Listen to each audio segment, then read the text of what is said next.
Assalamualaikum warahmatullahi wabarakatuh. Alhamdulillah, sahabat-sahabat semuanya dimanapun Anda berada, yang senantiasa memiliki kehausan untuk mengenal junjungannya yang mulia, yaitu baginda Nabi Muhammad SAW. Kepribadian yang begitu mulia, kepribadian baginda Nabi Muhammad SAW. Saat ini kita sudah memasuki di dalam menceritakan sejarahnya Nabi Muhammad SAW. Karena terjadinya sirah Nabawi ini itu menceritakan kurang lebihnya tentang baginda Nabi Muhammad SAW. Begitu mulianya beliau. Menjadi manusia yang semulia-mulianya manusia. Manusia yang sempurna tentunya. Merubah bagaimana dari kehidupan yang sempit menjadi kehidupan yang lapang. Kehidupan yang gundah gulana menjadi kehidupan yang tenang. Itu baginda Nabi Muhammad SAW. Maka dari itu kita perlu ketahui bahwasanya baginda Nabi Muhammad SAW di sini kita akan mengenal lebih jauh mengenai nasab beliau. Karena kemarin sudah kita mengenal tentang bagaimana kondisi sosialnya pada masa orang-orang zaman jahiliyah, kemudian juga mengenai dari ekonomi dari orang-orang di masa jahiliyah. Saat ini kita akan mengenal dari nasabnya baginda Nabi Muhammad Sallallahu Alaihi Wasallam. Alhamdulillah, mungkin sebelum kita memulai untuk kita mendapatkan anugerah dan rahmatnya Allah Subhanahu Wa Taala, suatu ilmu yang begitu sangat manfaat akan membuka dada kita, melapangkan pemikiran kita dari sejarah baginda Nabi Muhammad SAW. Tentunya kita memohon kepada Allah Subhanahu Wa Taala supaya Allah Subhanahu Wa Taala memberikan kefahaman, penilaian lebih mendalam terhadap sejarah ini, sehingga mengenal dari peradaban ini dan kepribadian Rasulullah SAW sebagai manusia yang diutus untuk menyempurnakan akhlak. Kita berdoa dengan surat Al-Fatihah. Auzubillahi minasyaitonirrajim.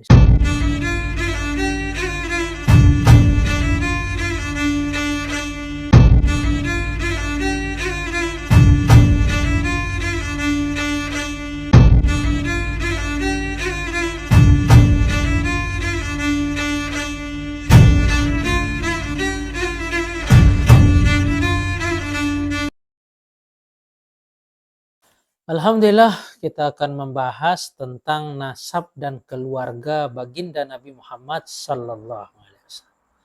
Nasab baginda Nabi Muhammad Sallallahu Alaihi Wasallam sendiri itu terbagi menjadi 3 bagian.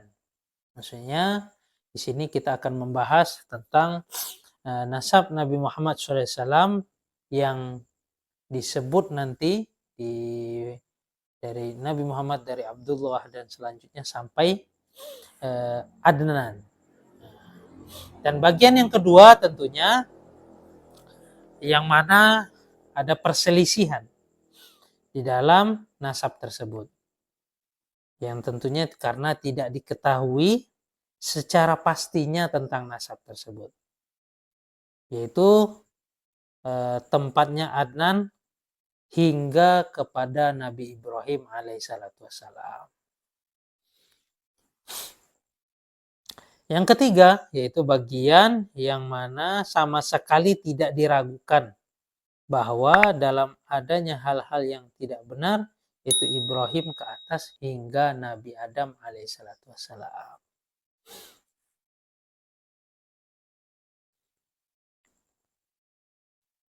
Semoga kita akan membahas tentang nasabnya. Di bagian terdahulu, sudah kita singgung sedikit tentang masalah ini, ialah rincian dari 3 hal tersebut. Bagian pertama, Muhammad bin Abdullah bin Abdul Muttalib, yang disebut juga yaitu dengan nama Saibah Abdul Muttalib ini juga disebut namanya dengan Saibah. Abdul Muttalib bin Hisham. Hisham ini juga disebut dengan nama Amru bin Abil Manaf yang juga disebut dengan nama Al-Mughirah bin Qusay yang namanya juga disebut dengan Zaid bin Kilab bin Kilab bin Murrah bin Ka'ab bin Lu'ay bin Ghalib bin Fihr yang berjulukan Quraisy. Tentunya dari bin Fihr inilah terjadinya cikal bakal dari nama kabilah Quraisy. Bin Malik bin An-Nadhir yang namanya Qais bin Kinanah dan bin Huzaimah bin Mudrikah yang namanya yaitu Amir bin Ilyas bin Mudhar bin Nizar bin Mu'an bin Adnan. Adapun bagian yang kedua yaitu Adnan dan seterusnya, yaitu bin Udad bin Hamaisah bin Salaman bin Aus bin Bauz bin Kimwal bin Ubay bin Awam bin Nashid bin Hazar bin Baldas bin Yadlaf bin Tabih bin Jahim bin Nahisi bin Mahi bin Aid bin Abqar bin Ubaid bin Adda'a bin Hamdan bin Sinbar bin Yatsribi bin Yahzan bin Yalhan bin Ar'awi bin Aid bin Daisan bin Aisar bin Afnan bin Aiham bin Muhsir bin Nahis bin Zahir bin Sumai bin Muzai bin Iwadah bin Aram bin Qaidah bin Ismail dan bin Ibrahim alaihissalatu wassalam. Bagian ketiga yaitu Ibrahim dan seterusnya, yaitu bin Tarih, yaitu bernama Azar.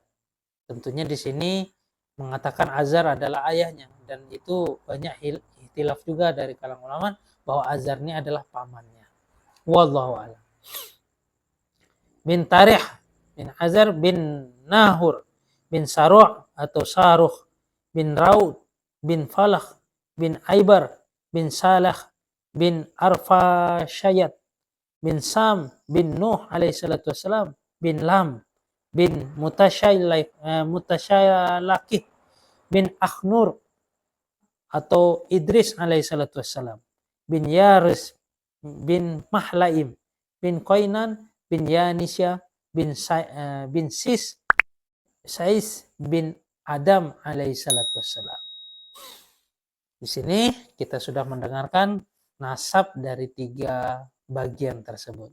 Pertama, nasabnya baginda Nabi hingga Adnan, dan Adnan kepada Nabi Ibrahim alaihissalatu wassalam, dan Nabi Ibrahim kepada baginda Nabi Adam alaihissalatu wassalam. Karena Nabi Adam alaihissalatu wassalam lah kakek kita yang seluruhnya umat manusia ini adalah dari keturunan Nabi Adam alaihissalatu wassalam. Kita satu nasab dari Nabi Adam dan Nabi Nuh alaihissalatu wassalam. Keluarga baginda Nabi Muhammad sallallahu alaihi wasallam. Keluarga Nabi sallallahu alaihi wasallam dikenal dengan sebutan keluarga Nabi Muhammad SAW dikenal dengan sebutan dari mereka yaitu keluarga Hashimiyah. Keluarga Hashimiyah yang dinisbatkan kepada kakeknya Hashim bin Abi Manaf bin Abdul Manaf. Oleh karena itu ada baiknya jika menyebutkan sekilas tentang keadaan Hashim dan keturunannya sesudahnya. Di sini kita akan mengenal dari Hashim bin Abdul Manaf. Yang pertama yaitu Hashim. Walaupun ya Hashim ini kakeknya baginda Nabi Muhammad SAW, nanti yang melahirkan Nabi Muhammad tentunya Abdullah. Ayahnya Nabi Muhammad adalah Abdullah. Kita akan mengenal dari Hashim. Hashim, sebagaimana yang sudah kita sebut bahwasanya sebagaimana di atas tadi, Hashimiyah, keluarga Hashimiyah, karena dari keluarganya Hashim bin Abdul Manaf. Hashim adalah orang yang memegang urusan air, minum, dan makanan dari Bani Abdul Manaf. Nah, saya jelaskan bahwasanya Hashim adalah yang memegang kendali dari urusan air dan makanan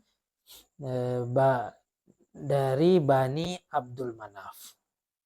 Tempatnya tak kalah Bani Abdul Manaf mengikat perjanjian dengan Bani Abdildar.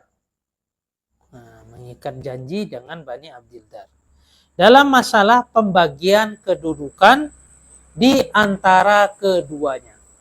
Membagikan kedudukan di antara keduanya. Hashim sendiri adalah orang yang kaya raya dan terhormat. Hashim sendiri adalah orang yang terkaya raya dan terhormat. Dialah orang pertama yang memberikan remukan roti yang bercampur kuah kepada orang-orang yang sedang menunaikan haji ke Mekah. Karena haji ini dari Nabi Ibrahim alaihissalam sudah menunaikan haji tadi ke Mekah. Nama aslinya adalah Amr. Nama aslinya adalah Amr. Dia dipanggil Hashim karena suka meremukkan roti. Meremukkan roti tadi. Dia juga orang pertama yang telah membuka jalur perdagangan 2 kali dalam setahun. Jadi 2 kali dalam setahun bagi orang-orang Quraisy. Yaitu sekali pada musim dingin dan sekali pada musim kemarau. Seorang penyair telah berkata tentang hal ini. Karena kemarin kita sudah mendengar bahwasanya banyak sekali syair-syair tentang kedermawanan. Nah, orang yang membuka, yang memudahkan itu kan kedermawanan. Sehingga di sini ada dalam suatu syair, Amru yang meremukkan roti dan bagi kaumnya. Kaum Mekah yang tertimpa musim kering dan kerontang. Dia ditempatkan 2 kali perjalanan untuk niaga. Sekali pada musim dingin dan pada musim penghujan. Sekali pada musim kemarau dan musim penghujan. Di antara momen kehidupannya, dia pernah pergi ke Syam untuk berdagang. Siapa yang pergi ke Syam? Yaitu Amru, yaitu Hashim. Setiba di Madinah, dia telah menikah dengan Salma bintu Amr. Binti Amr. Salmah binti Amr. Dari Bani Adil bin An-Najjar. Dan menetap di sana beberapa bersama istrinya itu. Lalu dia melanjutkan perjalanan ke Syam. Sementara istrinya tetap bersama dari keluarganya. Yang saat itu sedang mengandungkan anaknya, yaitu Abdul Muttalib.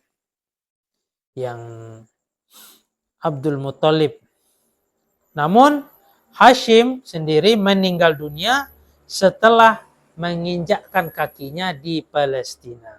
Sementara Salma, yaitu istrinya Hashim tadi, telah melahirkan Abdul Muttalib pada tahun 497 Masehi dengan nama Saibah. Karena ada rambut yang putih atau uban di kepalanya sehingga diberi nama Saibah.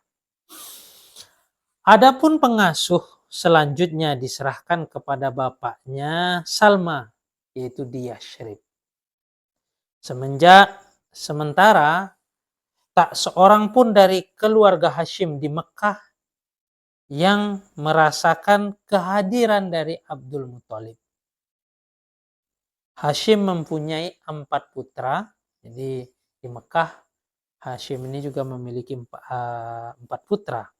Yang pertama namanya Asad, Abdus Safi, Nadlah, dan Abdul Muthalib. Dan 5 putri tentunya Ashifa, Khalidah, Daifah, Ruqayyah, dan Jannah. Nah, yang kedua yaitu mengenal dari Abdul Muthalib. Jadi Abdul Muthalib ini yang dari Madinah ini namanya yaitu Saibah. Namun nanti dia dikenal dengan Abdul Muthalib. Abdul Muthalib seperti yang sudah kita singgung di bagian terdahulu, yaitu penanganan air minum dan makan yang tentunya sepeninggalan Hashim ada di tangan saudaranya.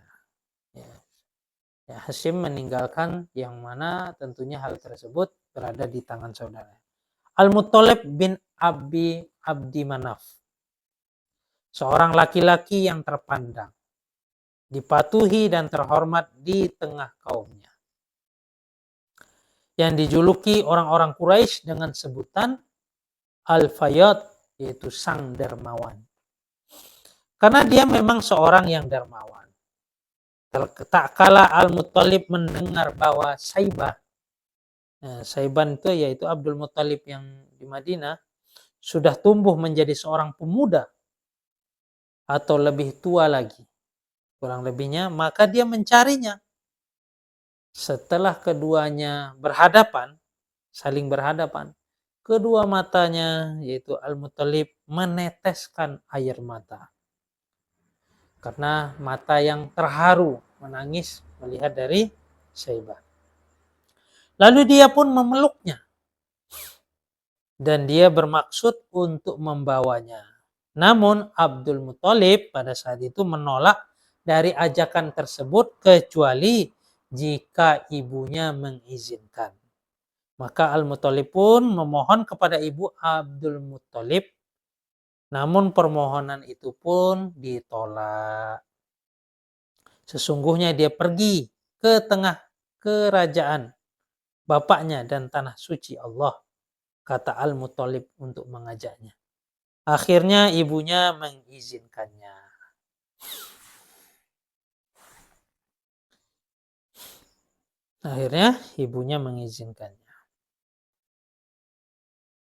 Maka Abdul Muthalib dibawa ke Mekah dengan dibonceng di atas ontanya. Sesampai di Mekah, orang-orang berkata, inilah dia Abdul Muthalib.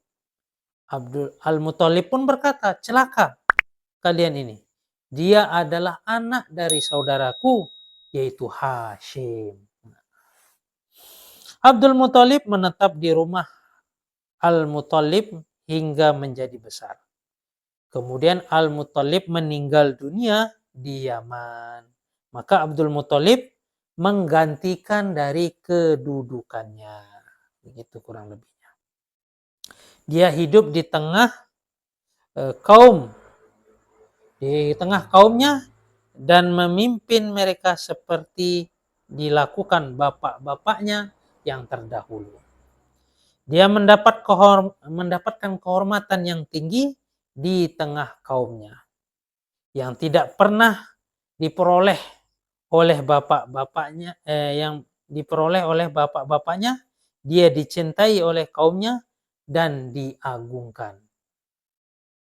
Namun Naufal, yaitu pamannya dari Abdul Muthalib, tentu saudara dari keluarganya, yaitu pamannya, yaitu namanya Naufal, merebut dari sebagian wilayah kekuasaannya. Yang membuat Abdul Muthalib saat itu marah. Maka dia pun meminta dukungan kepada beberapa pemimpin Quraisy.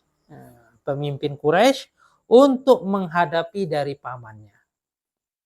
Namun mereka malah berkata, orang-orang Quraisy pada saat itu, kami tidak ingin mencampuri urusan antara dirimu dan pamanmu.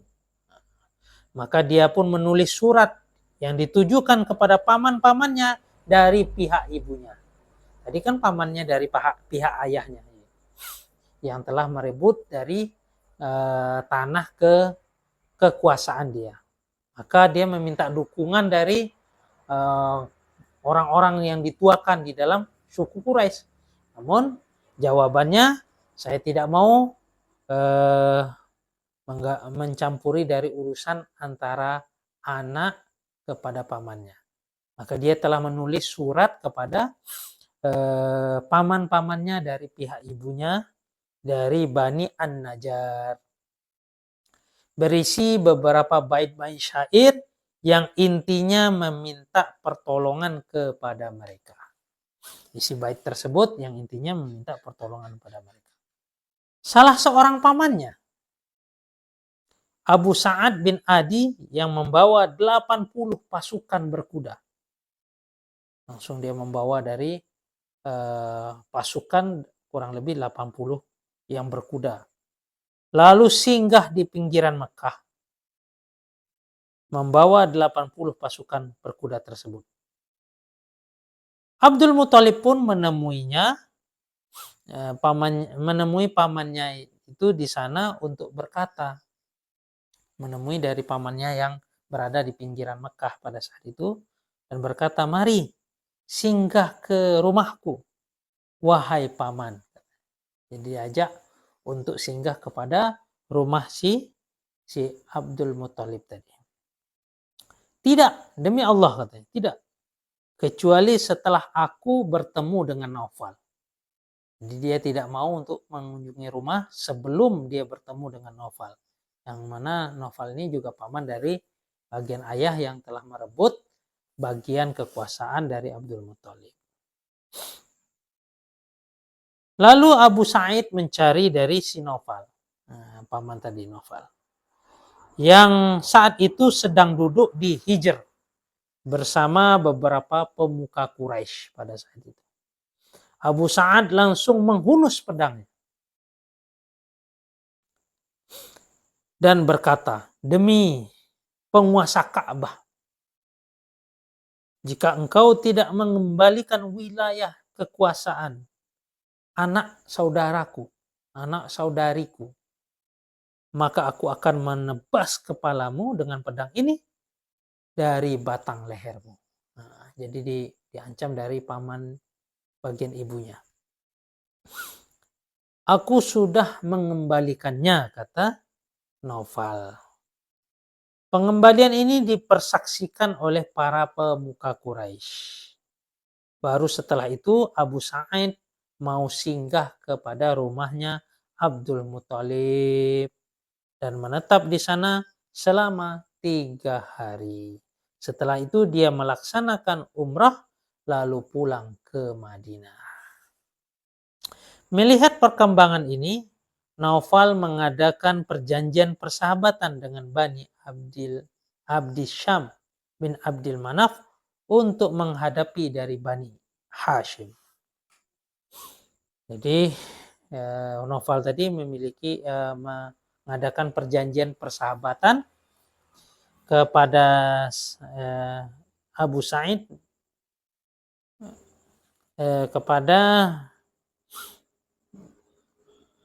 Abdi Syam bin Abdil Manaf yang menghadapi siapa? Bani Hashim. Bani Huza'ah yang melihat dukungan Bani An-Najjar terhadap Abdul Muthalib, maka mereka pun berkata, kami juga melahirkannya sebagaimana kalian telah melahirkannya.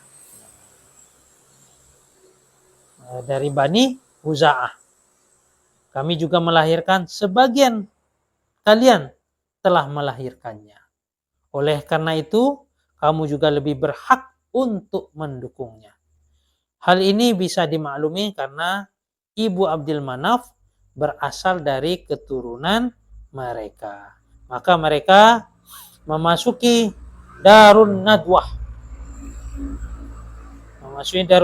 Dan mengikat perjanjian persahabatan dengan Bani Hashim untuk menghadapi Abdi Syam yang sudah bersekutu dengan Naufal. Nah, jadi dari Bani Huza'ah. Perjanjian persahabatan inilah yang kemudian menjadi sebab penaklukan Mekah sebagaimana yang akan kita bahas di bagian akan datang.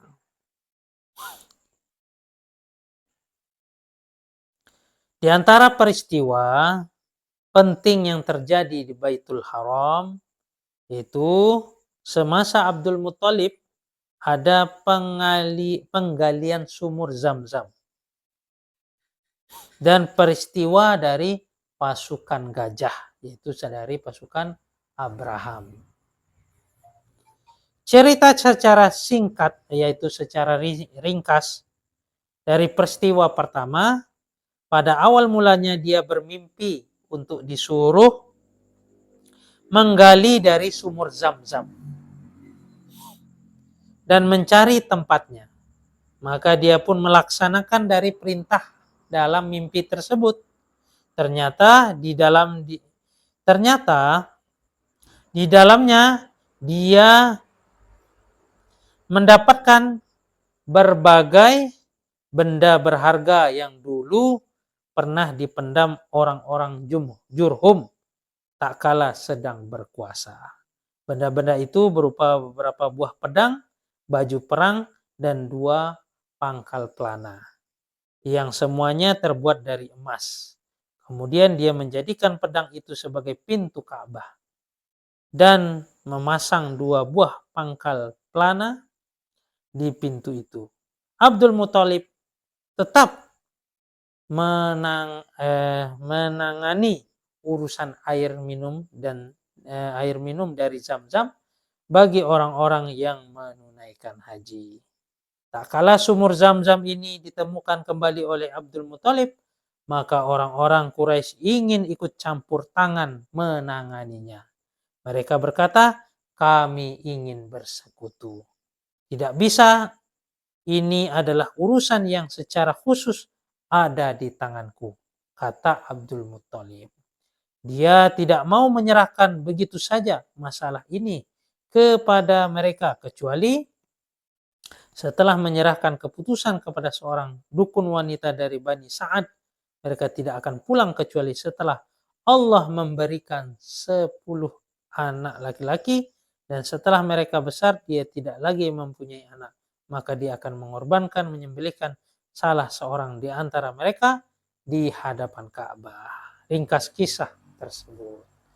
Alhamdulillah, ini kita menceritakan ringkas kisah tentang Abdul Muthalib. Insyaallah pertemuan berikutnya kita akan menceritakan ringkas kisah yang kedua tentang Abraham, yaitu yang akan menginginkan Ka'bah itu sendiri, bahkan di dalam riwayat ingin menghancurkan Ka'bah itu sendiri. Yang terjadi, yang diceritakan di dalam firman Allah di dalam surat Al-Fil. Wallahu a'lam. Alhamdulillah, sahabat-sahabat semuanya. Sebelumnya saya mohon maaf jika ada kekurangan di dalam penyampaian. Setidaknya sedikit banyaknya kita akan memahami dari cikal bakalnya munculnya baginda Nabi Muhammad SAW di muka bumi ini. Itu dari seorang